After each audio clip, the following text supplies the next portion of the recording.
తల్లులు అగ్ని రాజబెట్టుచున్నారు, స్త్రీలు పిండి పిసుకుచున్నారు. చిన్న ప్రార్థన చేసుకుని వాక్యధారంలోకి వెళదాం. ప్రేమ నమ్మకం కలిగిన మా ప్రియ పరలోకపు తండ్రి, పరిశుద్ధుడా, మీ పవిత్రమైన పాదాలు వందనాలు, వేలాది స్తుతులు, స్తోత్రములు తండ్రి. గడిచిన దినములన్నీ కూడా నాయన నీ కృపలో భద్రపరిచి మరి ఒక నూతన దినాన్ని మాకు అనుగ్రహించారు. అందుని బట్టి మీ కృతజ్ఞతలు చెల్లించుకోవచ్చు. మీరు ఇచ్చిన దినమందు నాయన మీ సన్నిధిలో మీ పాదాల చెంత మేమంతా ఇలాగని కూడుకుని మా కొరకు దాచించిన లేఖనములను మేము ధ్యానించుకుని కూర్చుండగా నాయన మీరు నాతో మాతో మాట్లాడమని ప్రార్థించి వేడుకొంచున్నాం. ఆశపడి కూడి వచ్చిన ప్రతి ఒక్క విశ్వాసిని వారి కుటుంబాలను మీ కృప కలిగిన హస్తాలకు అప్పచెప్పుకోవచ్చు. ఆయన వారికి కావలసిన అవసరతలు అక్కర్లన్నీ కూడా నాయన మీ పరలోకపు సమృద్ధిలోంచి మీ చిత్తానుసారము తీర్చమని ప్రార్థించి వేడుకొంచున్నాం. అలాగే ప్రభు రాలేకపోయిన వారిని కూడా జ్ఞాపకం చేసుకోండి, రావాలని ఆశపడుతున్న వారిని త్వరపడి ఒప్పించమని ప్రార్థిస్తాం. ఆయన ఇమానుయేల్ ప్రేయర్ హౌస్ గ్రూప్లో జరుగుతున్న ప్రత్యేక కార్యక్రమము సజావుగా సాగుటకు మీ కృప చూపమని, కావలసిన సహాయాన్ని దయచేయమని ఈ ప్రార్థన అంతా కూడా ప్రభు యేసుక్రీస్తు వారి శ్రేష్టమైన నామములో అడిగి వేడుకొనిచున్నాం తండ్రి, ఆమేన్. ఇర్మీయా గ్రంథము 7వ అధ్యాయము 17-18 వచనాలను చదువుకుందాం. దీనికి ముందు సెషన్లో మనము ఏమి మాట్లాడుకున్నాము జ్ఞాపకం ఉందా మీకు? ఇర్మీయా గ్రంథము ఇంతకు ముందు సెషన్లో మనం మాట్లాడుకున్న మాటలు జ్ఞాపకం ఉన్నాయా? దేవుని ఆరాధించడంలో వాళ్ళు వేషధారణ కలిగి ఉన్నారని శిలోహు గురించి చెప్పారు. శిలోహు ద్వారంలో నిలబడి ప్రకటించమని మందిరపు ద్వారమును నిలబడి మాటను ప్రకటించమని ఇర్మీయాకు చెప్తున్నాడు. దేవుడు చెప్తూ షిలోహుకు జరిగినట్లుగానే, షిలోహుకు చేసినట్లుగానే నేను ఈ ప్రదేశాన్ని కూడా చేస్తాను అని చెప్పి మనం మాట్లాడుకోవడం జరిగింది. షిలోహులో ఏం జరిగిందో మనము డీటెయిల్గా చూసాం. షిలోహు అనగానే మన జ్ఞాపకం వచ్చే మాట ఏంటి? ఏం జరిగిందని జ్ఞాపకం ఉందో? షిలోహులో ఏం జరిగిందని? మందిరం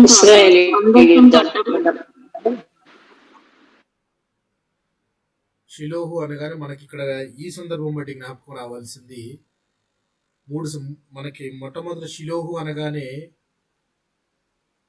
యూదాను గురించిన ఆశీర్వాదాల్లో షిలోహు అనే మాట ఉంటుంది. అది ప్రభు అయిన క్రీస్తుకు మరి ఒక నామంగా మనము తెలుసుకున్నాము. అలాగే షిలోహు అనేది ఒక ప్రాంతము, ఆ ప్రదేశంలో దేవుని మందస్సము ఉండేది. అక్కడ ఏలీ పరిచర్య చేస్తూ ఉండేవాడు అని చెప్పుకున్నాం. అంటే దేవుని మందిరము అప్పుడుగా పిలువబడేది ఆ ప్రదేశంలో ఉందని మాట్లాడుకున్నాం. మరి ఒకటి ముఖ్యంగా ఇర్మీయా గారు ప్రస్తావించిన ప్రస్తావన కనుక జ్ఞాపకం చేసుకుంటే, షిలోహు అంటే ప్రభావము వెడలిపోవుట. అంటే దేవుడు తన నామాన్ని ఉంచుతాను అన్న ప్రదేశం నుంచి తన ప్రభావాన్ని తీసివేస్తున్నాడు. ప్రభావం అక్కడి నుంచి వెళ్ళిపోతుంది అని చెప్పేసి, ప్రభావం వెళ్ళిపోతే ఆ ప్రదేశం ఏమైపోతుంది? నిర్జీవం అయిపోతుంది. మన దేహాల్లో కూడా ఆత్మ విడిచి వెళ్ళిపోతే దేహం దేనికి పనికిరాదు. ఇక ఆ ప్రదేశం కూడా దేవుని ప్రభావం ఉన్నంత కాలము ఎంతో అందంగా ఉన్న ప్రాంతం కూడా ఆ ప్రభావం వెళ్ళిపోయిన తర్వాత ఆ మందిరానికంటూ ఏ విలువ లేకుండా ఆ ప్రదేశం అంతా నిర్జీవంగా మారిపోతుంది అని చెప్పేసి ఇక్కడ రాయబడింది ప్రియులారా. అయితే ఇర్మీయా గ్రంథము 7వ అధ్యాయము 17-18 వచనాలను చదువుకునే ముందుగా దేవుడు తన ప్రవక్త అయిన ఇర్మీయా గారికి చెప్పిన మాటలు కనుక మనము గమనిస్తే, ఏ ప్రవక్తతోనూ బహుశా ఇలా చెప్ప ఉండకపోవచ్చు. ఏమని మాట్లాడడం తెలుసా మీకు? ఏ ప్రవక్తతోనూ బహుశా ఈ మాట మాట్లాడి ఉండకపోవచ్చు.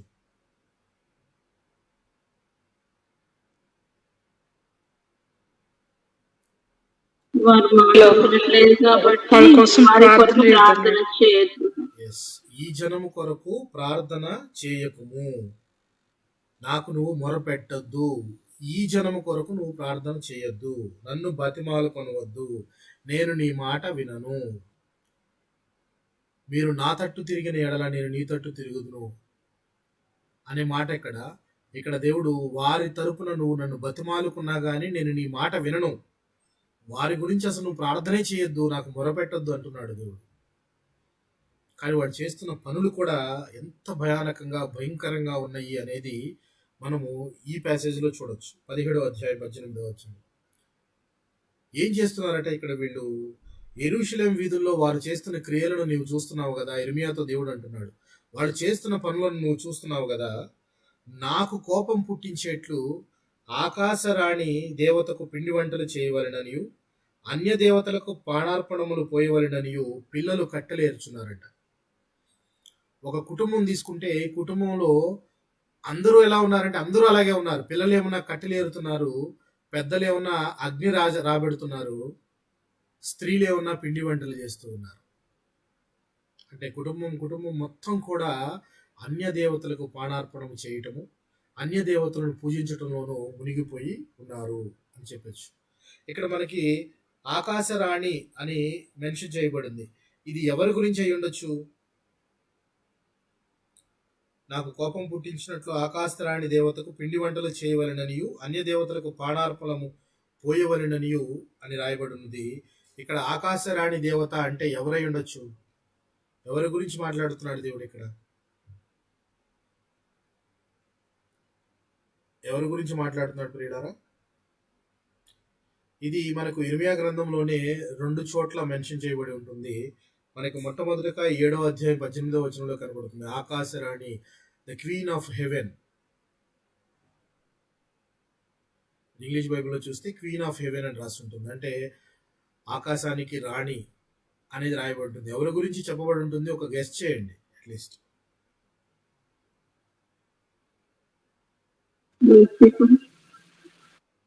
ఎవరు సిస్టర్? లూసిఫర్ ఏమో అని అనుకుంటున్నాను. లూసిఫర్ ఏమో అనుకుంటున్నాను. ఇక్కడ ఆకాశరాణి అని అంటే ఎవరి గురించి చెప్పబడుతుందంటే అషూరు మరియు బబులోను వారు పూజించే దేవతలు. అస్తారోతు అనే దేవతలు వీళ్ళు ఆకాశరాణిగా కొలుస్తారు. వాళ్ళు ఆకాశరాణిగా ఈవిని కొలుస్తూ యాక్చువల్గా ఈ దేవతను పర్టికులర్గా పిల్లలు పుట్టని వారు పిల్లల కోసము పూజిస్తూ ఉంటారు. అది అక్కడ ఉండే వాళ్ళ ప్రాక్టీస్. అంటే వాళ్ళను చూసి పక్క వాళ్ళను చూసి వీరు వారి దేవతలను కూడా వీరు పూజిస్తూ వాటికి పాడార్పణం చేస్తూ ఇట్లాంటి విపరీత చేష్టలు చేస్తూ ఉన్నారు. మొలెకు అని కూడా పిలుస్తారు. ఇక్కడ కుటుంబం మొత్తం కూడా ఏ విధంగా చేస్తున్నారు చూడండి. చిన్నపిల్లలు అయితే కట్టెలు ఏరుతున్నారట, పెద్దలు దానికి అగ్ని పెడుతున్నారు, స్త్రీలు పిండి వంటలు చేస్తూ అన్య దేవతలకు పానార్పణం చేస్తూ బహుకోపం పుట్టిస్తున్నారు దేవునికి. ఇక్కడ ఒకటేంటంటే మనం ఆలోచించాల్సింది ఏంటంటే ప్రియులారా, ఆగి దేవుడు చెయ్యండి అని చెప్పిన ఆజ్ఞను చేయకపోవటం ఒక ఎత్తైతే, అసలు చెయ్యొద్దు అని చెప్పిన దాన్ని చేయటము ఇంకా దేవునికి మహాకోపం పుట్టించే పనిది. ఫర్ ఎగ్జాంపుల్, మీరు కనానులోనికి వెళ్ళిన తర్వాత అక్కడ ఉన్న వాటిని, అక్కడ ఉన్న సాంప్రదాయాలను మీరు పుణికిపుచ్చుకోవటం కానీ, వాళ్ళని చూసి మీరు మరలు కొల్పబడి అక్కడ మీరు వాటిని పూజించడం కానీ చేయకూడదు అని చెప్పి దేవుడు చాలా క్లియర్గా చెప్పినట్టు మనం చూసాం. ద్వితీయోపదేశ కాండంలో ఒకసారి మనము చూద్దాం. చూడండి 18వ అధ్యాయం.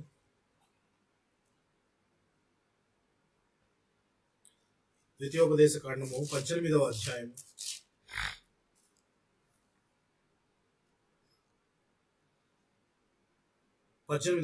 9 నుంచి 13 వచనాలను గమనిద్దాం.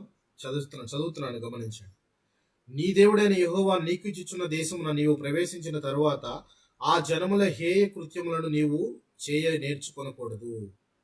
తన కుమారుడనైనను తన కుమార్తెనైనను అగ్నిగుండము దాటించుటనైనను వానినైనను శకునము చెప్పు సోదెగానినైనను మేఘ శకునములు గాని సర్పశకునములు గాని చెప్పు వానినైనను చిల్లంగి వారినైనను మాంత్రికులనైనను ఇంద్రజాలికులనైనను కర్ణపిశాచి నడుగు వారినైనను దెయ్యముల వద్ద విచారణ చేయు వారినైనను మీ మధ్య ఉండనీయకూడదు. వీటిని చేయు ప్రతివాడును యెహోవాకు హేయుడు.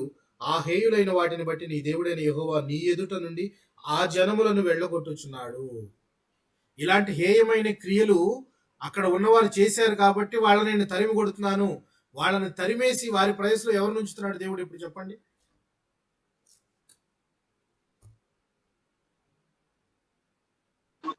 ఇజ్రాయెల్ ప్రజలు. ఎస్, కనాను ప్రజలు ఈ విధంగా తప్పు చేశారు కాబట్టి వారిని నేను అక్కడి నుంచి వెళ్ళగొట్టి ఆ ప్లేస్ని మీకు ఇస్తున్నాను. ఫర్ ఎగ్జాంపుల్, ఎవరైనా తప్పు చేశారు, ఆ ప్రదేశంలో మిమ్మల్ని అపాయింట్ చేశారనుకోండి, మీరు అదే తప్పు చేస్తే ఏం చేస్తాడు దేవుడు? వెళ్ళగొడతాడు. వెళ్ళగొట్టడం ఖాయం అది, అంతే కదా. సేమ్ కనానీయుల్ని ఎలాగైతే వెళ్ళగొట్టాడో వీళ్ళను కూడా వెళ్ళగొట్టవలసిన సమయము వచ్చింది. చూడండి, ఎలాగ కనానీయులు హేయులు, అలాంటి వారు హేయులు, ఆ ప్రదేశం నుంచి నేను వాళ్ళని వెళ్ళగొడతాను, అలా వెళ్ళగొట్టి ఖాళీ అయిన ప్రదేశంలోనే మిమ్మల్ని నేను నింపాను. ఐగుప్తు నుంచి మిమ్మల్ని కనానికి తీసుకుని వచ్చినప్పుడు మీరేదో మంచివారని చెప్పేసి కనానీయుల్ని అక్కడి నుంచి తీసేసి మిమ్మల్ని అక్కడ పెట్టలేదు. మిమ్మల్ని ధన జనాంగంగా ఎన్నుకున్నాడు దేవుడు. అలాగే అట్ ద సేమ్ టైం కనానీయులు కూడా ఇటువంటి హేయమైన క్రియలు చేస్తూ ఉంటే వారిని ఆ ప్రదేశం నుండి తరిమివేశాడు దేవుడు. మరి ఇప్పుడు చూస్తే తన ప్రజలు అనుకున్న వారు ఎటువంటి పనులు చేస్తున్నారు? ఆకాశరాణి దేవతకు పానార్పణము చేస్తూ, పిండి వంటలు చేస్తూ, వాటిని పూజిస్తూ, వాటికి బలులు అర్పిస్తూ ఉన్నారు.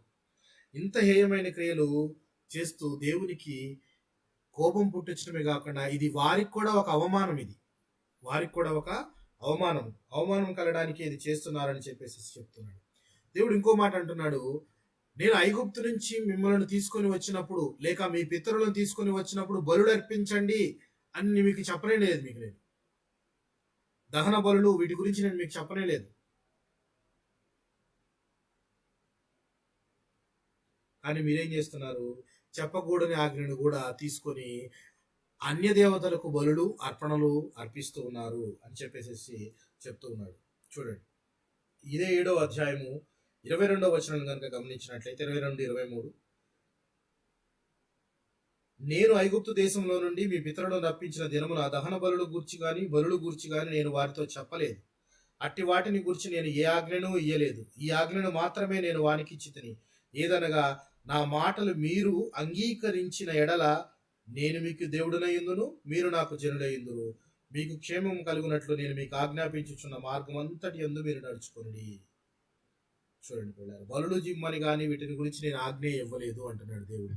దేవుడిచ్చిన ఆజ్ఞను ఫాలో అవ్వకపోవటం ఒక ఎత్తు అయితే, ఆయన ఇవ్వని ఆజ్ఞను కూడా వీళ్ళు ఫాలో చేస్తూ దేవునికి కోపం పుట్టిస్తూ తమకు తామే అవమానం కలుగజేసుకుంటున్నారు.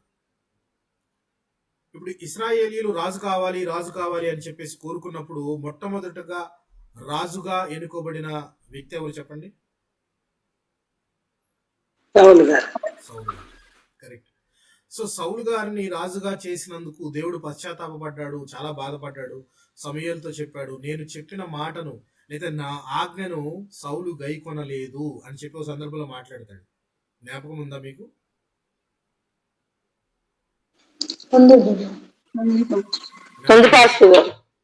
ఏ సందర్భంలో మాట్లాడతాడు అని అంటే, సౌలు గారు త్వరపడి బలులు అర్పిస్తూ ఉంటాడు.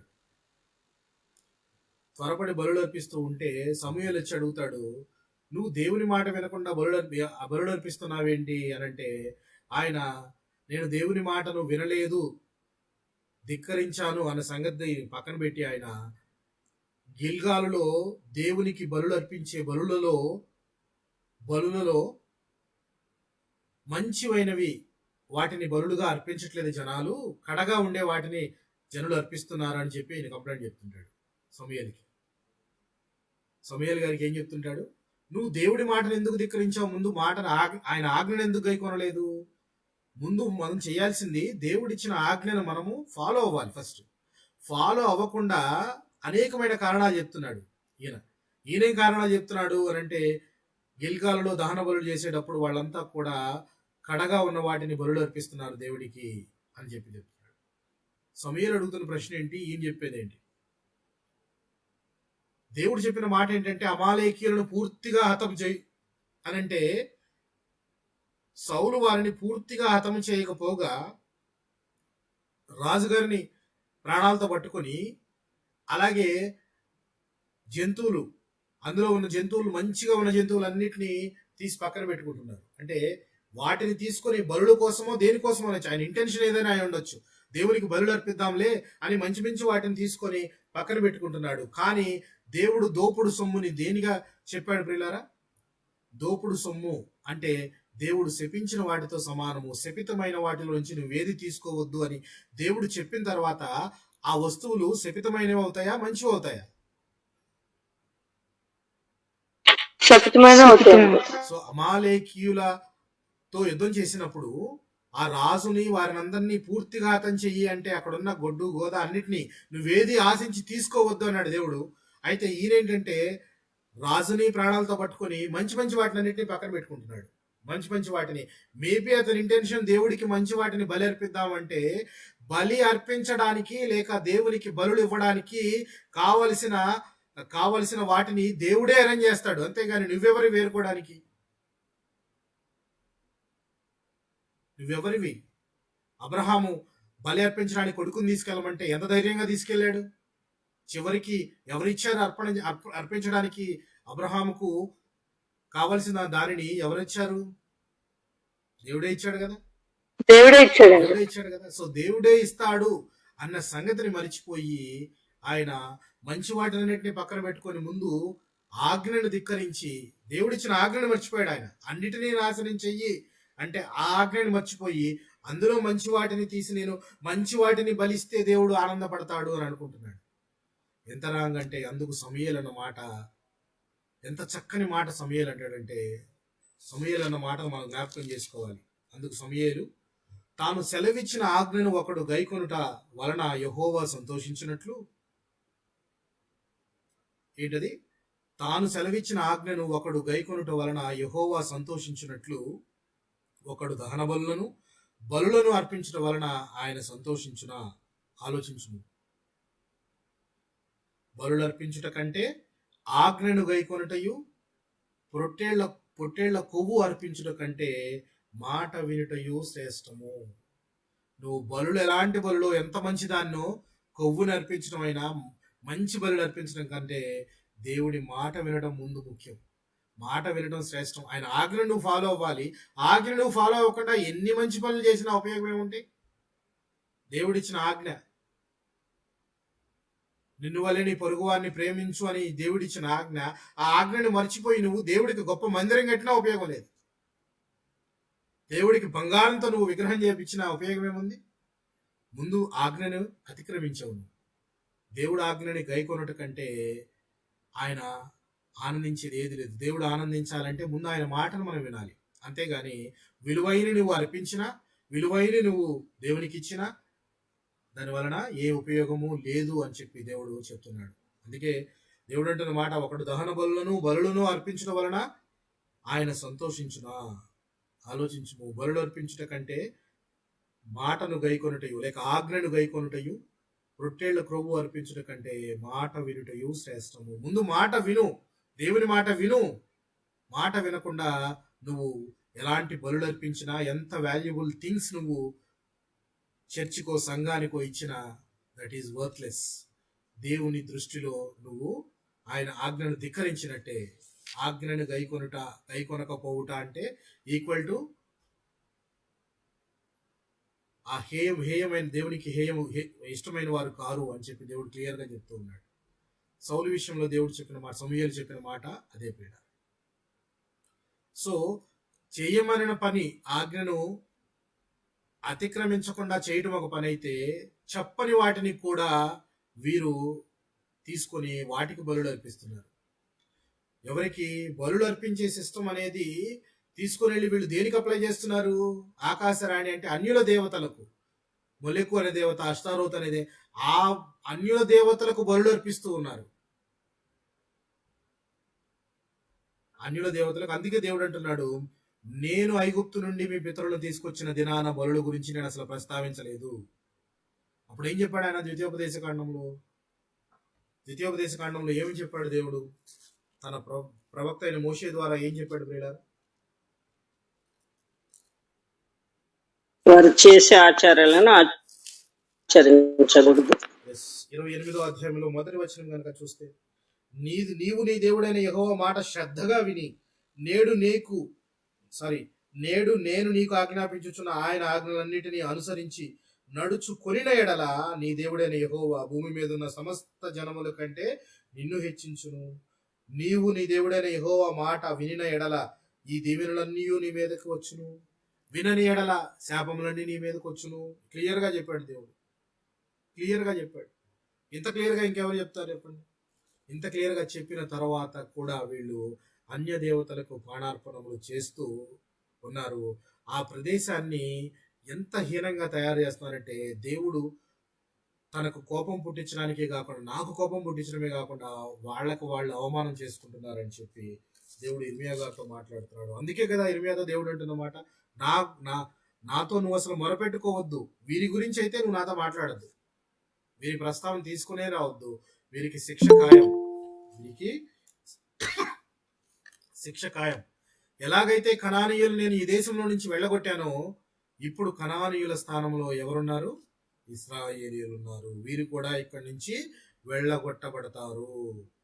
చూడండి,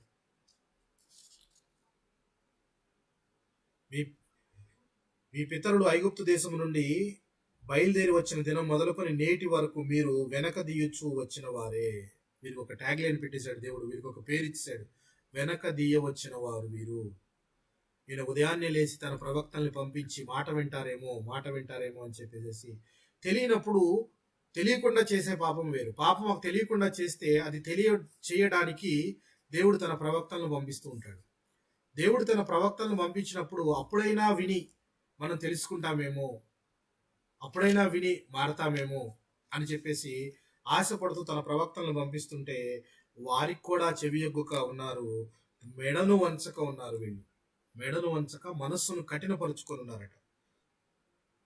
కఠినపరుచుకొని పితరుల కంటే దుష్టులయ్యారంట వీళ్ళు. పితరుల కంటే దుష్టులు అంటే ఇది తర్వాత జనరేషన్. వీళ్ళు పితరులంతా కూడా కనాను నుంచి అందులో నుంచి ఇక్కడికి వచ్చిన తర్వాత తరాలు మారినాయి. ఇన్ని తరాలు మారిన తర్వాత వీళ్ళు ఇంకా కఠినమైన కుమారులు, ఇంకా కఠినంగా తయారయ్యారు, పితరుల కంటే ఇంకా కఠినంగా తయారయ్యారని చెప్తున్నాడు. 27వ వచనం కనుక మనం గమనిస్తే, నీవు ఈ మాటలన్నీ వారితో చెప్పినను వారు నీ మాటలను అంగీకరింపరు, నీవు వారిని పిలిచినను వారు నీకు ఉత్తరం ఇయ్యరు. కనుక నీవు వారితో ఇలాగ చెప్పుము, వీరు తమ దేవుడైన యెహోవా మాట వినని వారు, శిక్షకు లోబడనొల్లని వారు. కాబట్టి నమ్మకము వారిలో నుండి తొలగిపోయి ఉన్నది, అది వారి నోట నుండకుండా కొట్టివేయబడి ఉన్నది. ఇక నమ్మకం లేదు వాళ్ళలో, నా మీద నమ్మకం లేదు, అది కొట్టివేయబడింది అని చెప్పి దేవుడు క్లియర్ గా చెప్తూ ఉన్నాడు. చెప్తూ దేవుడు అంటున్న మాట ఒకసారి గమనిద్దాం. ఎందుకంటే ఇప్పటిదాకా ఈ ప్రదేశము, తన నామం ఉంచిన ప్రదేశంలో షిలోహుకు చేసినట్టు చేస్తానని చెప్పాడు. అలాగే కనానీయులు ఎలాగైతే వెళ్ళగొడతానన్నాడో ఆ ప్రదేశాన్ని అక్కడి నుంచి వెళ్ళగొడతానన్నాడు. తర్వాత ఆ ప్రదేశము, ఏ ప్రదేశము? దేవుడు తన నామం ఉంచిన ప్రదేశంలో హేయమైన వస్తువులను వీరు ఉంచడం కూడా దేవుడు ఎంతో బాధాకరమైన విషయంగా చెప్తూ ఉన్నాడు. హేయమైన వస్తువులు అంటే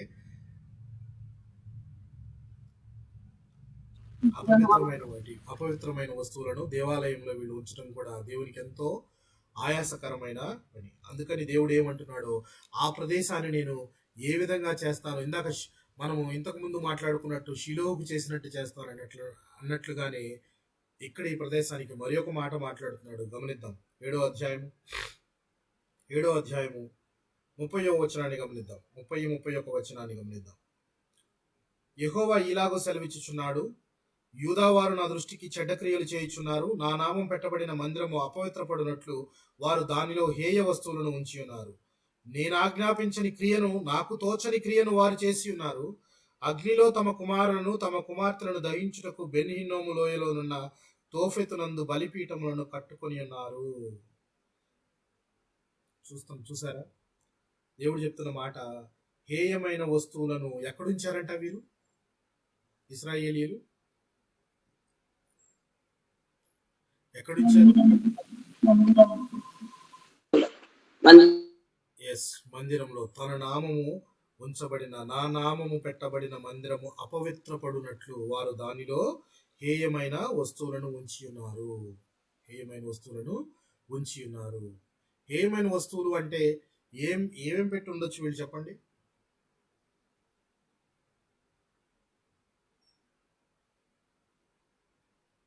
ఏమేం పెట్టి ఉండొచ్చు వీళ్ళు?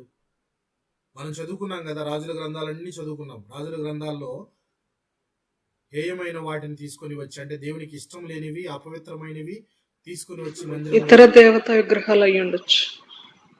వెరీ గుడ్, అన్య దేవతా విగ్రహాలు. ఆహాజు రాజు దమస్కుకు వెళ్లి సిరియా దేవతల ఒక బలిపీఠాన్ని చూసి, అది ఆయన చూసి చాలా ఇష్టపడి అక్కడి నుంచి దాని అచ్చు పంపించి ఇదే నాకు కావాలని చెప్పేసి ఆయన తీసుకొని వచ్చి మందిరంలో ఉన్న దేవుని బలిపీఠాన్ని తీసేసి పక్కకు పెట్టేసేసి ఆ ప్రదేశంలో దీన్ని పెట్టి దాన్ని పూజించడం చేశాడు.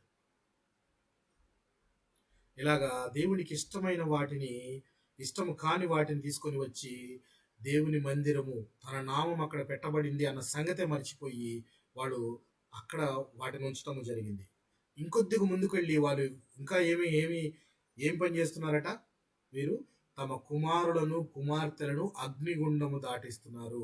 ఈ అగ్నిగుండము దాటించడానికి ఒక ప్రదేశం ఉంది. ఆ ప్రదేశంలో వీరు బలిపీఠాలు కట్టి అన్య దేవతలకు అక్కడ తమ కుమారులను కుమార్తెలను అగ్నిగుండం దాటించారు అని చెప్తున్నాడు. ఆ ప్రదేశాన్ని బెన్ హిన్నోము లోయ అంటారు.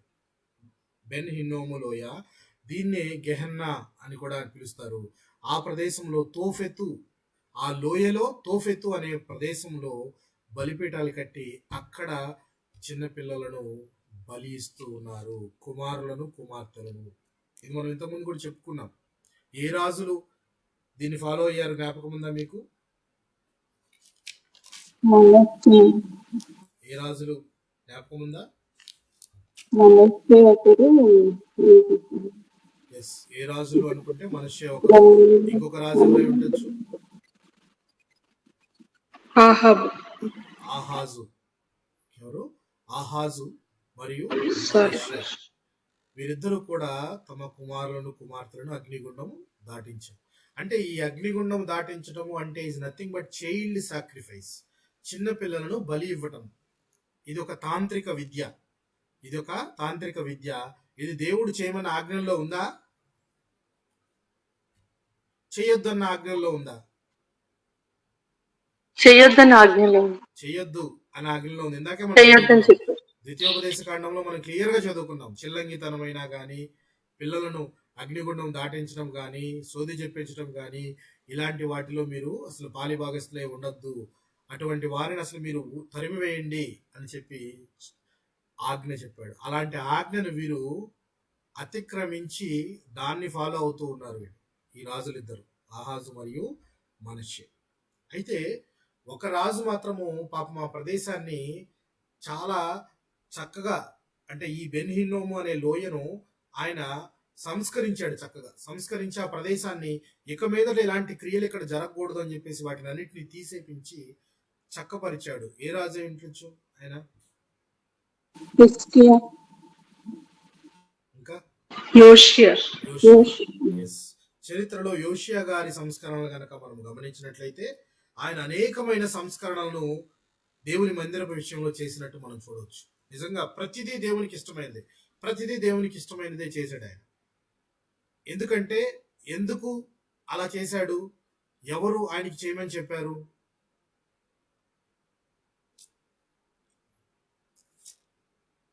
ఎవరు చేయమని చెప్పుకుంటారు చెప్పండి?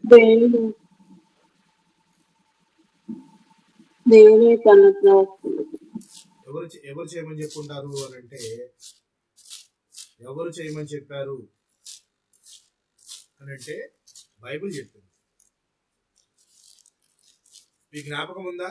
ఆయన మందిరాన్ని బాగు చేసే క్రమంలో మోషే ధర్మశాస్త్రం దొరుకుతుంది. జ్ఞాపకం ఉందా మీకు? యోషియా గారు మందిరాన్ని బాగు చేయమని కొంతమందిని పెడితే వాళ్ళంతా చదువుతూ ఉంటే, మందిరాన్ని అన్ని చక్కగా చదువుతూ ఉంటే, ఆ కాలంలో ఎప్పటి నుంచో తప్పిపోయిందో మరి మోషే ధర్మశాస్త్ర గ్రంథం దొరుకుతుంది. ఆ గ్రంథం తీసుకెళ్లి రాజుగారికి ఇస్తే రాజుగారు ఆ యొక్క ప్రధాన యాజకులు వీళ్ళందరినీ నుంచోబెట్టి ఆ గ్రంథాన్ని చదివి అయ్యో ఇంత పాపం చేసామా మనము అంటే మనకు ఒక గైడ్ దొరికింది, రిఫరెన్స్ దొరికింది. ఓహో, దేవుడికి ఇష్టమైనవి ఇవి, ఇష్టం కానివి ఇవి ఏంటో మన ముందు ఉన్నప్పుడు మనం ఈజీగా సెలెక్ట్ చేసుకోవచ్చా లేదా? ఇవి ఇష్టమైనవి, ఇవి ఇష్టం కానివి.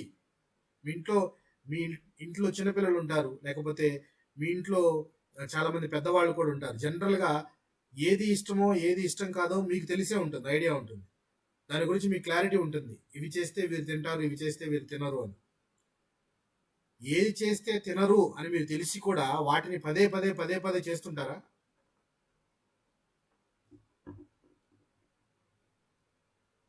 చేయాలి.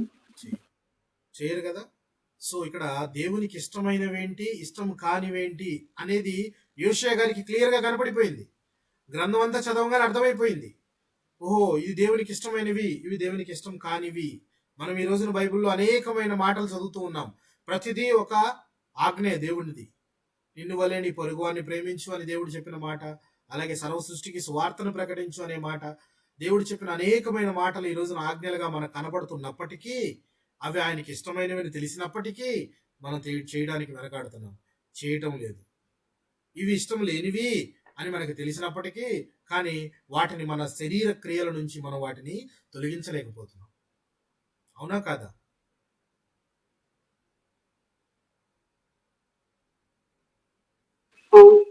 అవునంటారా కాదంటారా? ఎస్ ఎస్, ఒప్పుకోవాలి మనం. ఎందుకంటే శరీర రూపంలో ఉన్న మనము చాలా విషయాల్లో మనము దేవునికి అయిష్టంగానే నడుచుకుంటున్నాము. ఎందుకంటే మనందరికి ఒక ధీమా, కృప కదా, మనము కృపకాలంలో ఉన్నాం కదా, కృపచేత రక్షించబడితిమి మనము అని ఒక ఇదిలో ఉండి మనం ఏం చేస్తున్నామంటే దాన్ని అడ్వాంటేజ్గా తీసుకుంటున్నాం. దేవునికి ఇష్టమైన పనులు, ఇష్టం కాని పనులు మనకి తెలిసినా కూడా వాటిని సంస్కరించడానికి యోషియా లాంటి మనసు మన దగ్గర లేదు. యోషియా గారు చూడండి, గ్రంథం చదివాడు, చదవగానే వెంటనే అమ్మో ఇలాంటి ప్రమాదం, పెను ప్రమాదం ముంచుకు రాబోతుంది, మరి ఏం జరగబోతుంది అని ఒక ప్రవక్త దగ్గరికి పంపించి అడిగాడు.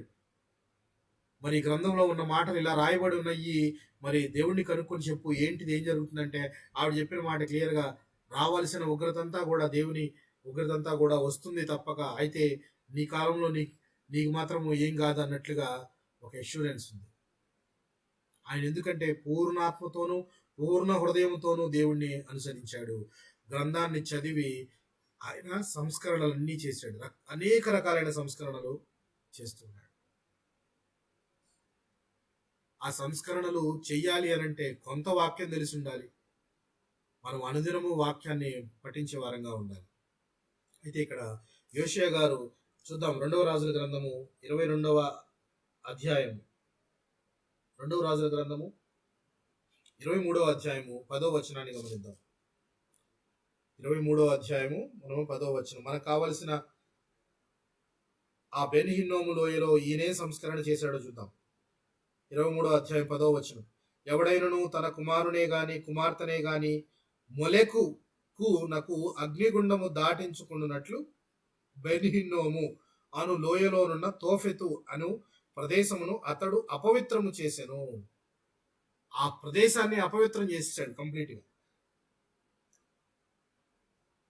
ఇదియుగాక అతడు యూదారాజులు సూర్యునికి ప్రతిష్ఠించిన గుర్రములను మంటపంలో నివసించు పరిచారకుడైన, ఇది మీరు తర్వాత చదవండి. ఆయన సంస్కరణలంతా 23వ అధ్యాయం చాలా బాగుంటుంది, చేసిన సంస్కరణలన్నీ.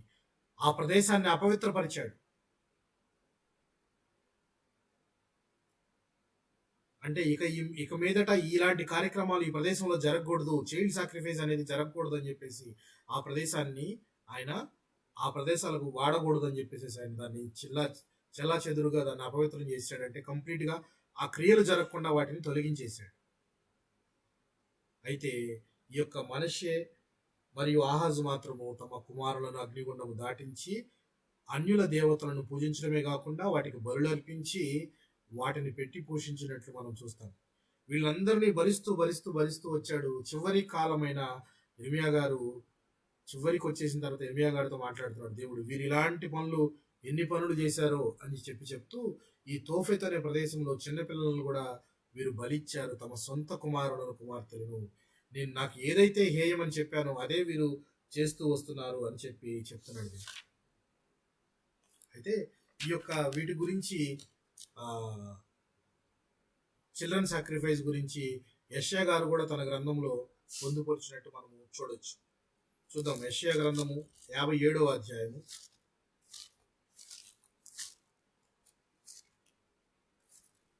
57వ అధ్యాయము 5-6 వచనాలను గమనిద్దాం.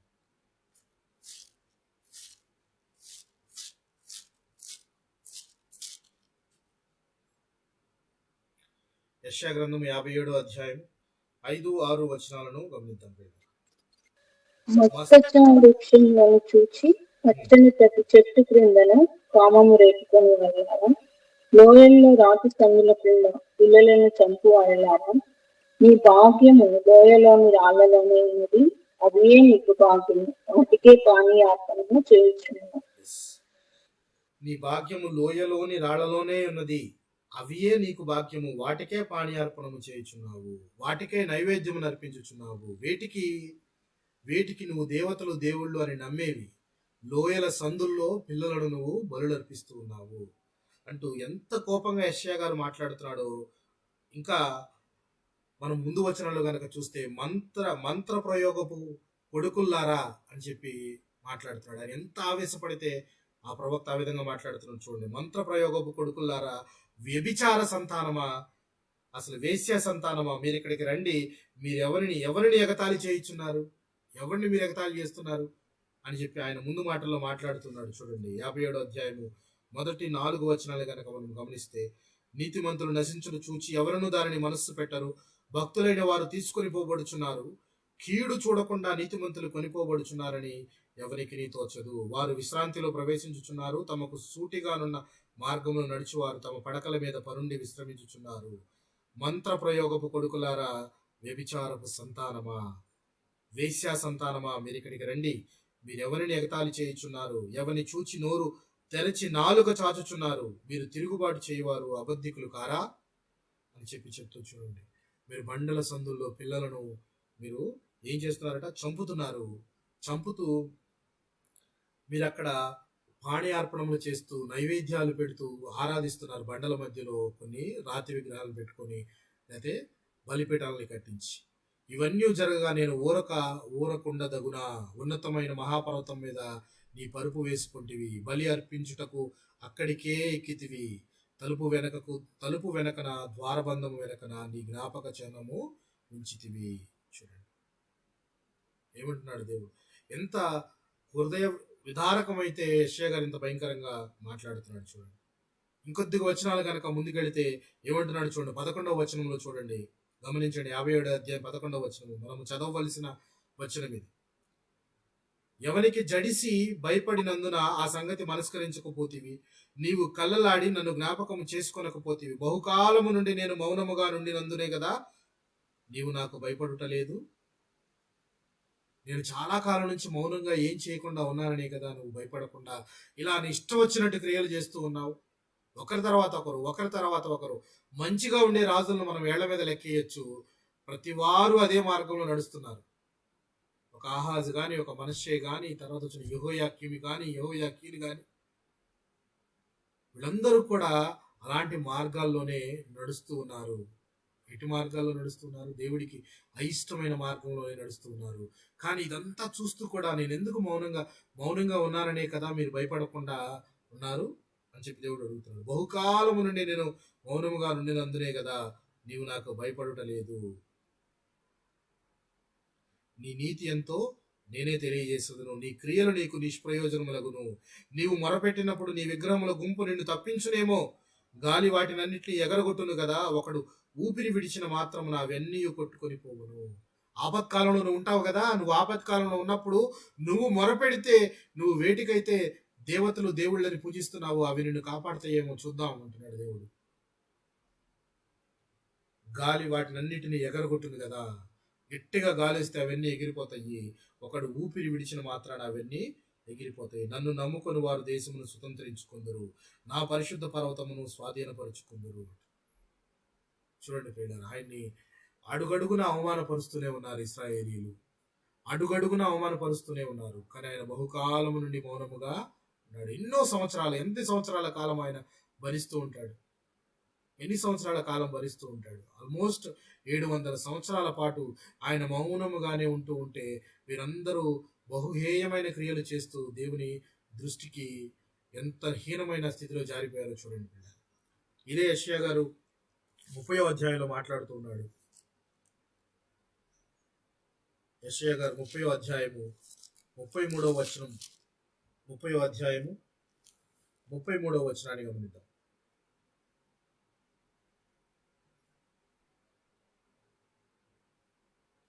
అధ్యాయము 33వ వచనాన్ని గమనిద్దాం. పూర్వం నుండి తోపుకు సిద్ధపరచబడి ఉన్నది, అది మొలకు దేవతకు సిద్ధపరచబడి ఉన్నది. లోతుగాను విశాలంగాను ఆయన దాన్ని చేసి ఉన్నాడు. అది అగ్నియు విస్తార కాష్టము కలిగి ఉన్నది. గంధక ప్రవాహం వలె యెహోవా ఊపిరి దాన్ని రగలబెట్టును. పూర్వము నుండి తోపెతు అనేది ఇక్కడ యెషయా గారు కూడా మెన్షన్ చేస్తున్నాడు. యెషయా గారు మెన్షన్ చేస్తూ ఏమని మెన్షన్ చేస్తున్నాడంటే, ఇక్కడ యెషయా గారు దేని గురించి మాట్లాడుతున్నారంటే అష్షూరుల నాశనం గురించి మాట్లాడుతున్నారు. ఎవరి గురించి మాట్లాడుతున్నాడు? ఆయన అష్షూరియుల నాశనానికి ఒక రూపకాలంకారంగా, ఇట్స్ అ మెటాఫోరికల్ లాంగ్వేజ్, రూపకాలంకారంగా ఆయన మాట్లాడుతూ ఉన్నాడు. అష్షూరియులను ఏ విధంగా నాశనం చేయబోతున్నాడు దేవుడు అని చెప్పడానికి ఆయన మాట్లాడుతూ ఉన్నాడు. ఎందుకంటే 31వ వచనంలో మనం గమనించవచ్చు, యెహోవా దండముతో అష్షూరును కొట్టగా అది ఆయన స్వరము విని భీతి నొందును. యెహోవా అష్షూరు మీద పడవేయు నియామక దండము వలన ప్రతి దెబ్బ తంబుర సితారనాదముతో పడును. ఆయన తన బాహువును వాని మీద ఆడించుచు యుద్ధము చేయును. ఎవరి గురించి మాట్లాడుతున్నాడు? ఈయన అష్షూరు గురించి మాట్లాడుతూ ఉన్నాడు. అష్షూరు గురించి మాట్లాడుతున్నాడు. ఎవరిని వారికి అప్పగించాడు అష్షూరుకు దేవుడు?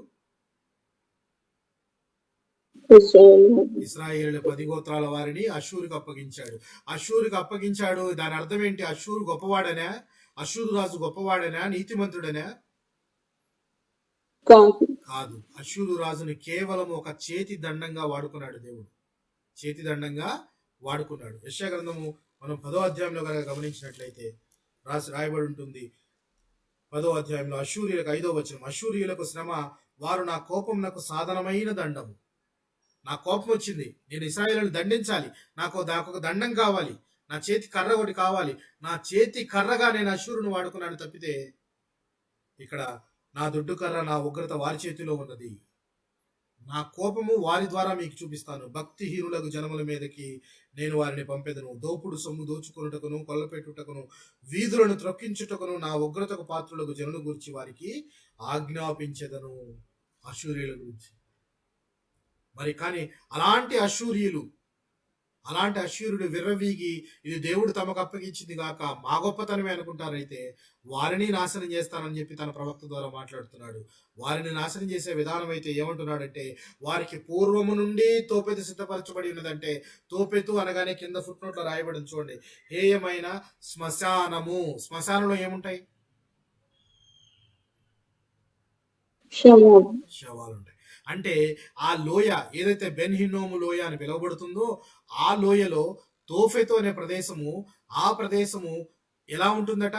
శవాల గుట్ట, శ్మశానముగా ఉంటుంది. అంటే అష్షూరు కూడా ఆ విధంగా శవాల గుట్టలుగా మారబోతుంది అని చెప్పి అష్షూరుని గురించి, అష్షూరు మీద రాగబోయే ఉగ్రతను గురించి దేవుడు మాట్లాడుతున్నాడు. ఇదే నహూము గ్రంథంలో కూడా మనం చూడొచ్చు. నహూము గ్రంథం అంతా కూడా అష్షూరు యొక్క నాశనం గురించి రాయబడి ఉంటుంది నహూము గ్రంథంలో. అయితే ఇక్కడ అష్షూరు యొక్క నాశనానికి వారి కోసం ఆల్రెడీ ఒక శ్మశానం సిద్ధపరిచింది. ఆ శ్మశానం పేరు దేంతో పోలుస్తున్నాడు దేవుడు? దేంతో పోలుస్తున్నాడు ఇక్కడ యెషయా గారు? తోఫెతుతో పోలుస్తున్నాడు. తోఫెతు అనే ప్రదేశము ఏ విధంగా తయారు చేయబడుతుందో, ఏ విధంగా ఉండబోతుంది అని చెప్తున్నా అంటే, అది మొలెకు దేవతకు సిద్ధపరచబడి ఉన్నది. యాక్చువల్గా అక్కడ మొలెకు దేవత విగ్రహాన్ని పెట్టి దానికి బలులు అర్పించడానికి ఏర్పరచబడిన స్థలం అది. అలా ఏర్పరచుకున్నారు. కానీ ఆ ప్రదేశాన్ని ఏ విధంగా మార్చబోతున్నారు చూడండి. ఆ ప్రదేశాన్ని లోతుగాను విశాలముగాను ఆయన దాన్ని చేసి ఉన్నాడు. అది అగ్నియు విస్తార కాష్టములను కలిగి ఉన్నది. గంధక ప్రవాహము వలనే యెహోవా ఊపిరి దాన్ని రగలబెట్టును. గంధకము, పాస్పరస్ మండి అక్కడ శవాలు గుట్టలు గుట్టలుగా పడిపోయి లోతుగా విశాలంగా. శ్మశానం అంటే ఏమవుతుంది ప్రియులారా? శ్మశానంలో జనరల్గా కాష్టం ఎప్పుడు ఏం జరుగుతూ ఉంటుంది? కాలుతూ ఉంటుంది. శవాలు కాలుతూ ఉంటాయి. శవాలకి ఏమైనా హాలిడే ఉంటుందంటారా? శవాలకి ఏమైనా హాలిడే ఉంటుందా?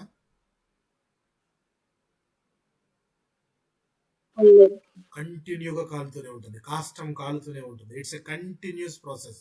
తోఫెతు అనే పదానికి అర్థం, ఇట్స్ ఎ అరమేయిక్ వర్డ్. ఇదొక అరమేయిక్ వర్డ్. దీని అర్థము ఏంటి అంటే రోస్టర్, హర్త్ అంటే మండుచున్న ప్రదేశము అని అర్థం. ఈ తోఫెతు ఏ విధంగా చేయబడుతున్నాడంటే, అష్షూరీల నాశనాన్ని యెషయా గారు తోఫెతుతో పోలుస్తున్నాడు.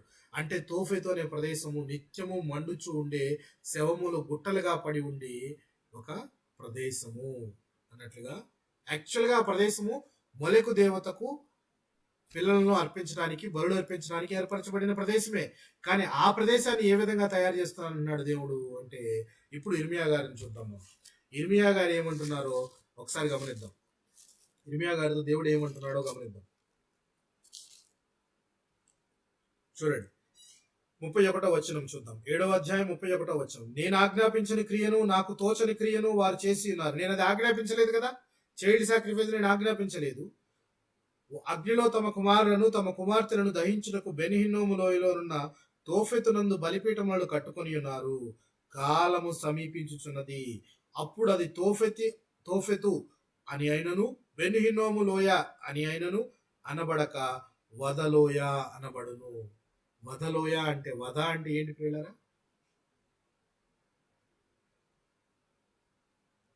వద అంటే ఏంటి? చంపడం. వధ అంటే నరకటము, చంపటము, సంహరించడము. వదలోయ అంటే స్లాటర్ వ్యాలీ. స్లాటర్ వ్యాలీ అంటే అక్కడ ఎల్లకాలము చావులే కనపడతాయి, అంటే శ్మశానం అనమాట. అట్లా వదలోయ కంటిన్యూగా చచ్చిపోయిన శవాలన్నీ కూడా గుట్టలు గుట్టలుగా, దెబ్బలుగా ఉండే ప్రదేశంగా ఆ ప్రదేశం మారిపోతుంది. ఏ ప్రదేశం అది? ఏ ప్రదేశం అయితే మీరు దేవుడు దేవత అని చెప్పేసి బలిపీఠాలు కట్టించి దానికి బలులు అర్పించారు కదా, దానికి మీ సొంత కుమారులే మీరు అగ్నిగా అప్పగించారు కదా, ఆ ప్రదేశాన్ని నేను ఎలా చేయబోతున్నాను? శవాలు గుట్టలుగా ఉండేటట్లు, శవాలు నిత్యము శవాలతో నిండిపోయేటట్టు, ఒక శ్మశానముగా ఉండేటట్లు. వదలోయ, స్లాటర్ వ్యాలీ. వధ జరుగుతూనే ఉంటుంది, కంటిన్యూగా జరుగుతూనే ఉంటుంది. ఇలా కంటిన్యూగా వధ జరిగే ప్రదేశాన్ని మనము దేంతో పోల్చొచ్చు? నరకంతో పోల్చొచ్చా? హెల్ పోల్చొచ్చా లేదా నరకంతో? అక్కడ నిత్యం అగ్ని. Very good. అక్కడ ఏముంటుంది? నరకంలో ఏముంటుంది? అగ్ని ఆరదు, పురుగు చావదు. అగ్ని ఆరదు, పురుగు చావదంటే there is no end for eternal tormentation. అంటే కంటిన్యూస్ గా అక్కడ హింస జరుగుతూనే ఉంటుంది, మండుతూనే ఉంటుంది, శవాలు మండుతూనే ఉంటాయి. అక్కడ నీ శవము ఫర్ ఎగ్జాంపుల్ మనము కిరోసిన్ పోసుకొని మంట పండించుకున్నాం అనుకోండి, మహా అయితే మాక్సిమం ఒక అరగంటో గంటో బాధపడుతూ చర్మం అంతా కాలిపోయి మనిషి చనిపోతాడు. కానీ అదొక సర్టెన్ టైం ఉంటుంది. కానీ అక్కడ మాత్రం నువ్వు చావు, ఆత్మకి చావులేదు, కంటిన్యూగా అది మండుతూనే ఉంటుంది. అంటే ఆ హింసను నువ్వు కంటిన్యూగా భరిస్తూనే ఉండాలి. జనరల్ గా మీద పోసుకొని ఎవరన్నా కిరోసిన్ మీద పోసుకొని చనిపోయే వాళ్ళు తర్వాత అడిగితే, ఏంటమ్మా ఇలా చేసావు, ఎందుకు ఇలా చేసావు అంటే, నేను ఇంత మండుద్దని అనుకోలేదండి, ఇంత మంట మండుద్దని అనుకోలేదు. సరే, అంత మంట మండిన మనిషి జనరల్ గా కాలిన పరిస్థితిని బట్టి తర్వాత బతకొచ్చు కొంతకాలం. కానీ ఆ కాలేటప్పుడు అనుభవించే బాధ సదాకాలము ఉంటుంది. అంటే ఎంత భయానకం ఆలోచించండి, ఎంత భయంకరమైన ప్రదేశం అది. ఇటర్నల్, శాశ్వతముగా నరకము, హెల్, శాశ్వతముగా నరకం. ఎవరు తోసివేయబడతారు అందులోకి? నరకంలోకి ఎవరు తోసివేయబడతారు?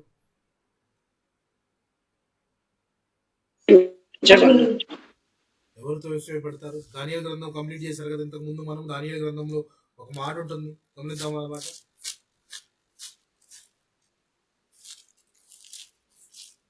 దానియేలు గ్రంథము చివరి అధ్యాయం 12వ అధ్యాయము 2వ వచనాన్ని గమనిద్దాం. మరియు సమాధుల్లో నిద్రించు అనేకులు మేలుకొనదురు, కొందరు నిత్య జీవం అనుభవించుటకును, కొందరు నిందల పాలగుటను, నిత్యముగా హేయులగుటను మేలుకొందరు. నిత్యముగా హేయులగుట అంటే ఇదే, ఇట్స్ కంటిన్యూస్ టార్మెంట్. అంటే అది ఎక్కడ ఆపకుండా, ఎండ్ లేకుండా అనుభవించే బాధ, అదే నరకం అంటే. నిత్య జీవం అంటే ఆనందం, మరి నిత్యము నరకంలో ఉండటం అంటే, ఫర్ ఎగ్జాంపుల్ మనం ఆలోచించండి, మనము డస్ట్ వేస్తుంటాం కదా, చెత్త మనం జనరల్గా ఇంట్లోంచి చెత్త పడేస్తుంటాం. ఈ చెత్త అంతా కూడా కలెక్ట్ చేసుకుని జనరల్గా తీసుకుని వెళ్ళి ఒక ఊరు బయట ప్రదేశంలో పడేస్తుంటారు, గార్బేజ్ పడేస్తూ ఉంటారు. ఈ జిహెచ్ఎంసీ వాళ్ళు తీసుకొని వెళ్ళి చెత్త అంతా పడేసిన దగ్గర జనరల్గా అది 1 రోజు కాదు, 2 రోజులు కాదు, 3 రోజులు కాదు, అలా కొన్ని దినాలు అలాగే పేరుకుపోయి ఉంటే అందులో నుంచి వచ్చే దుర్గంధము ఏ విధంగా ఉంటుంది? ఆ దుర్గంధాన్ని రోజు చూస్తూ ఉండాలి అని అంటే అది వీలయ్యే పనేనా? కుదిరే పనేనా అది? ఎలా ఉంటుంది? ఎంత భయంకరంగా ఉంటుంది అది. వాటి నుంచి ఆ పదార్థాలు కుళ్ళిపోతాయి, అందులో నుంచి పురుగులు బయలుదేరుతాయి. సో అంత భయంకరంగా ఉండే సిచ్యువేషన్ నే తోఫెతు ప్రదేశాన్ని చేస్తానంటున్నాడు దేవుడు. ఆ తోఫెతు నిత్యము మండుచునే ఉంటుంది. వదలోయ అని పిలుస్తాను దాన్ని నేను. ఏ లోయని మీరు చాలా ఇష్టంగా మొలెకు దేవతను పెట్టుకొని మీ కొడుకుల్ని కూతుర్ని బలి అర్పించారు కదా, ఆ ప్రదేశాన్ని నేను వదలోయ అని చెప్పి దాన్ని మార్చబోతున్నాను. కంటిన్యూస్గా అది మండుతూనే ఉంటుంది. శవాలు గుట్టలుగా పడి ఉంటాయి, అందులో పురుగులు పడుతూ ఉంటాయి, కుళ్ళి కుసించిపోతూ ఉంటాయి, భయంకరమైన దుర్గంధం వస్తూ ఉంటుంది. ఆ ప్రదేశాన్ని ఆ విధంగా తయారు చేస్తాను అని చెప్పి చెప్తూ ఉన్నాడు కదా. వద లోయ అని చెప్పి చెప్తున్నాడు. తోఫెతులో శవములను పాతి పెట్టబడును, పాతి పెట్టుటకు స్థలము లేకపోవు వరకు తోఫెతులో స్థలము చూడండి ఏమంటున్నాడు చూడండి.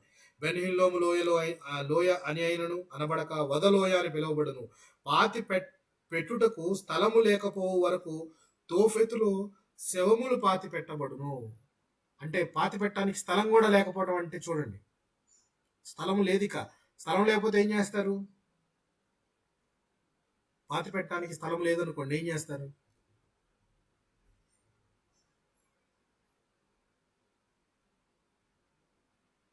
పాతి పెట్టడానికి స్థలం లేదనుకోండి, ఏం చేస్తారు పిల్లలు?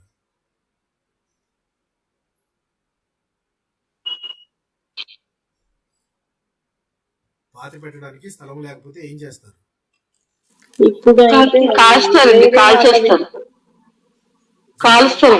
జనరల్ గా క్రైస్తవ వేరే వాళ్ళని తీసి మళ్ళీ అదే సమాధిలో వీటిని పాతి పెడుతుంది. ఇప్పుడు జరుగుతుంది ప్రదేశం. జనరల్ గా క్రైస్తవ్యము క్రీస్తును మార్గంలో ఉన్నవారు ఎవరు కాల్చరు. ఎందుకంటే క్రీస్తు రెండవ రాకడలో మనము మహిమ దేహం ధరించుకొని మరలా తిరిగి వెళ్ళవలసిన వారమై ఉంటాం కాబట్టి కాల్చరు. సో పూడ్చిపెడతారు. ఇక్కడ పూడ్చిపెట్టడానికి ప్రదేశమే లేదు అన్నప్పుడు ఏం చేస్తారంటే శ్మశానంలో కూడా అపార్ట్మెంట్స్ కడతారు. శ్మశానంలో కూడా అపార్ట్మెంట్స్ అంటే ఒక 25 ఫ్లోర్స్ కట్టారనుకోండి, ఒకళ్ళ మీద ఒకళ్ళు అలా కట్టుకుంటూ పోతుంటారు. ఇది ఇప్పుడు రియల్గా ఢిల్లీలో జరుగుతుంది. పాతి పెట్టడానికి ప్రదేశం లేకపోతే ప్రదేశాన్ని కొనుక్కుంటున్నారు. ఇప్పుడు 5వ ఫ్లోరు, 6వ ఫ్లోరు, 7వ ఫ్లోర్, 8వ ఫ్లోర్ అని మనం ఇప్పుడు అపార్ట్మెంట్లు కొనుక్కుంటున్నాం కదా. శవాలు పాతి పెట్టడానికి కొన్ని ప్రదేశాల్లో, ఢిల్లీ లాంటి ప్రాంతాల్లో డబ్బులు ఇచ్చి కొనుక్కుంటున్నారు. ఎక్కడ పాతి పెట్టాలి అని అంటే అది 5వ ఫ్లోరు, 6వ ఫ్లోరు, 7వ ఫ్లోర్ అని దాన్ని అపార్ట్మెంట్లుగా చేస్తున్నారు అనమాట. అట్లా ఎందుకంటే దానికి కూడా స్థలం ఉండాలి కదా. విస్తారమైన జనాలు ఉన్నారు, ఇంతమందికి సరిపడా స్థలాలు ఉండడం కూడా కష్టం కదా.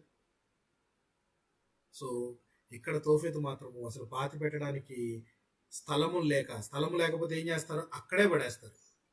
ఫర్ ఎగ్జాంపుల్ ఆల్రెడీ పాతి పెట్టారు అనుకోండి, ఇంకా అక్కడ స్థలం లేదు, ఆల్రెడీ స్థలం లేకపోతే ఏం చేస్తారు? అక్కడే గుట్టగా పడేసి వెళ్ళిపోతారు.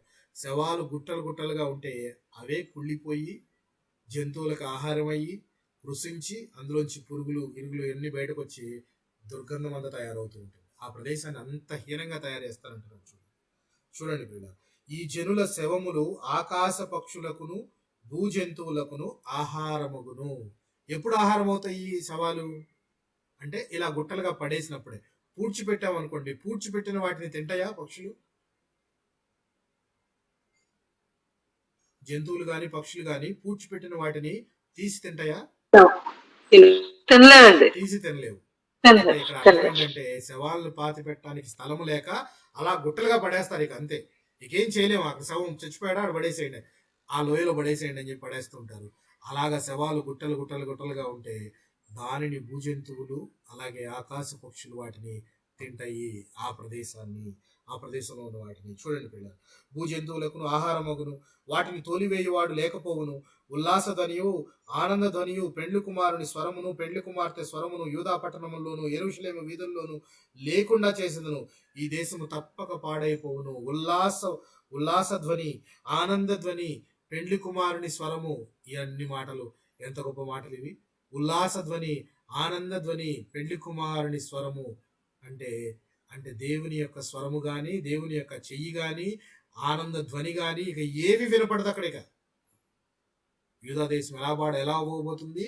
పెండ్లి కుమారుని స్వరము అంటే దేవుని స్వరము వినపడదు.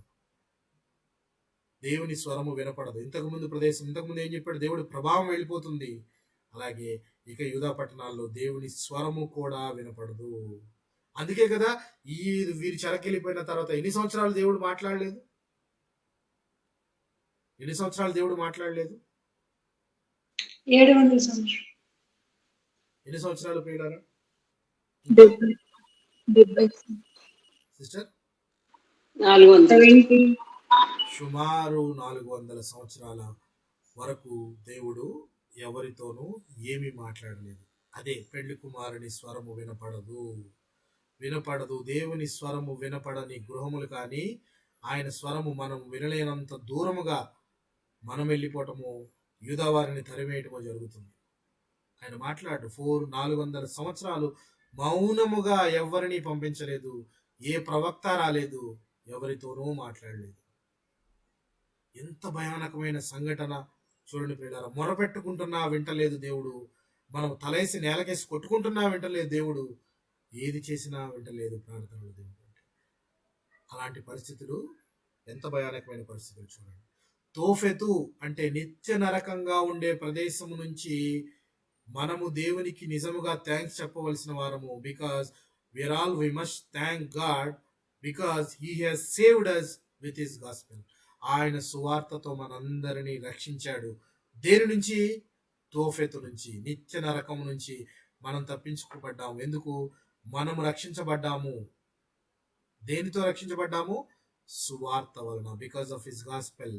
సువార్త అంటే ఆయన జనన మరణ పునరుత్థానములు, వాటి వలన మనము రక్షించబడ్డాము. ఎంత గొప్ప భాగ్యం మనకి. ఆ తోఫెతును చూసే అవకాశం కానీ, ఆలోచన కానీ మనకు లేదు. మనకు ఆ ఆలోచనే వద్దు. ఆ నరకం వైపుకే అడుగొద్దు. అది లేకుండా దేవుడు చేశాడు. మనము we must thank God, we must thank Jesus because he has laid down his life for our sins. మన పాపముల కోసం ఆయన తన ప్రాణమును పెట్టాడు. ఆయన ప్రాణమును పెట్టి మనకు ఇలాంటి తోఫెత్ అనే ప్రదేశంలోకి ఎంట్రీ లేకుండా ఎగ్జిట్, అక్కడ గేట్ క్లోజ్ చేశాడు. వెళ్ళవు. నమ్మి బాప్తిజం పొందినవాడు రక్షించబడును. మనమంతా నిజంగా గొప్ప విషయం. పెండ్లి కుమారుని స్వరం మనం వినగలము. పెండ్లి కుమారు విందులో మనం పాల్గొనగలము. అవునా కాదా? పెండ్లి కుమారుడి విందులో మనం పాల్గొనగలమా? గొర్రెపిల్ల వివాహ మహోత్సవంలో పాల్గొనగలమా లేదా? మనం పాల్గొనగలం. రక్షణ వస్త్రమును ధరించుకుని ఉన్న వారందరినీ కూడా ఎంట్రీ టికెట్ మనకుంది. We all have entry ticket with garment of salvation. రక్షణ అనే వస్త్రము మనము ధరించుకుని ఉంటే పెండ్లి కుమారుడు మనలను గుర్తుపడతాడు.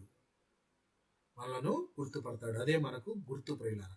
సో మనమంతా కూడా ఇశ్రాయేలీయులను లేక యూదా వారి గురించి ఇన్ని మాటలు రాయవలసిన అవసరం ఏంటి అంటే, దేవుడు చదివివాడు చెవి గలవాడు వినుగాక అని దేవుడు ప్రభువైన క్రీస్తు ఎన్నిసార్లు అయినా ఈ మాట కానీ, లేకపోతే మనకి ఈ మాట పలుసార్లు కనబడుతుంది. ఎక్కడ కనబడుతుంది మాట? ఎక్కడ కనబడుతుంది మనకి ఎక్కువ? సంగములతో ఆత్మ చెప్పుచున్న మాట, చెవి గలవాడు వినుగాక. చెవి ఉండి ఉందా లేదా? కొత్త నిబంధనలో కనిపిస్తుంది. ఎస్, మీ అందరికి చెవులు ఉన్నాయి కదా? ఉన్నాయా? చెవులు ఉన్నాయా? అందరూ ఒప్పుకుంటారా? చెవి ఉంటే దేవుని ఆజ్ఞను వినాలి. దేవుని మాటను ధిక్కరించకూడదు. ఆయన ఆజ్ఞను గైకొనాలి. చెవి గలవాడు చేసే పనేది. చెవి లేనివాడు ఎటు వినడు, మూగవాడు, వాడికి ఏ మాట వినపడదు కదా. కానీ ఇక్కడ మనం చెవి ఉన్నది కాబట్టి చెవి గలవాడు వినుగాక అంటే విన్నవాడు గైకొనాలి, గైకొనినవాడు దేవుని మార్గంలో నడుచుకోవాలి అని చెప్పి మనకు లేఖనాలు చెప్తున్నాయి. యూదా వారి గురించి ఇన్ని మాటలు రాస్తున్నాడు దేవుడు. చూడండి, ఎంత కాలం ఆయన భరించకపోతే ఇంత ఎక్స్ప్లాయిట్ అయ్యి ఈ విధంగా తన ప్రవక్తతో మాట్లాడిస్తున్నాడు దేవుడు. ఎంతగా బాధపడి ఉండకపోతే చూడండి, అన్య దేవతల విగ్రహాలు పెట్టుకోవటమే కాకుండా, వాటిని పూజించడమే కాకుండా, వాటికి బలులు అర్పించడమే కాకుండా, గర్భఫలము ఎవరిచ్చు బహుమానము? యెహోవా ఇచ్చు బహుమానం. యెహోవా బహుమానంగా ఇచ్చిన పిల్లలను బలులు అర్పిస్తున్నావు. ఎవరి పిల్లలను నీవు అర్పిస్తున్నావు? పిల్లలు నీ వాళ్లే, నీకు పుట్టిన పిల్లలే. కానీ ఎవరి బహుమానం అది? దేవుని బహుమానము. దేవుడు ఇచ్చిన బహుమానాన్ని నువ్వెలా సాక్రిఫైస్ చేస్తావు? నువ్వెలాగ వాటిని బలులు అర్పిస్తావు? గర్భఫలము దేవుడిచ్చే బహుమానం. యాకోబుని తన భార్య అడుగుతుంది, నాకు పిల్లలు ఎలాగైనా కావాలి, ఎలాగైనా కావాలి, లేకపోతే నేను చచ్చిపోతాను అన్నట్టుగా మాట్లాడుతుంటే, పిచ్చిదానా, పిల్లలు అనేది నేను దేవుడు ఇవ్వాలి కానీ దేవుడి యొక్క ఆజ్ఞ లేనిది ఏది జరగదు. అలాంటి పిల్లలను వీరు యూదావారు చాలా ఈజీగా అన్య దేవతలకు బలులు అర్పించడం అనేది చాలా హేయమైన క్రియ అని దేవుడు దాన్ని తలంచి వాటిని జ్ఞాపకం చేస్తున్నాడు. ఇర్మియా గారి కాలం ఎప్పుడు కాలము? యోషియా కాలము. అలాగే యోషియా తర్వాత వచ్చిన యెహోయాకీము వీళ్ళ కాలము. అంటే ఈ కాలంలో జ్ఞాపకం చేపిస్తున్నాడు. ఎప్పుడు వెనక జరిగిపోయిన ఆహాజు గాని, మనష్షే గాని, ఇలా హేయంగా నడిచిన ప్రతి రాజు గురించి అవన్నీ కూడా దేవుడు నిజంగా చెప్పదలిస్తే ఎన్ని క్రియలు ఉంటాయి, పుస్తకాలు సరిపోవు.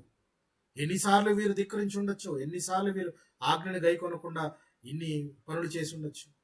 కానీ కొంతవరకు పొందుపరిచాడు. మనమైనా ఇలాగ దేవుణ్ణి పదే పదే ఆయాసపరిచే వారంగా ఉండకుండా ఆయన ఆజ్ఞను గైకునే బిడ్డలుగా, నిజంగా ఆయన ఆజ్ఞను గైకుంటే మనం ఆయన మాట విని నడుచుకునే బిడ్డలుగా మనం ఉండాలని ఈ కొద్ది మాటలు మన వినికిడిలో దీవించి ఆశీర్వదించును గాక. ఆమేన్. ఇప్పుడు వచ్చిన మీ అందరికీ మరొకసారి హృదయపూర్వక వందనాలు తెలియజేస్తున్నాను. థ్యాంక్ యూ పాస్టర్ గారు. God bless you. ప్రేరేపించబడిన వారు ఎవరైనా చిన్న ప్రార్థన చేయగా ముగించుకుందాం ప్రియులారా.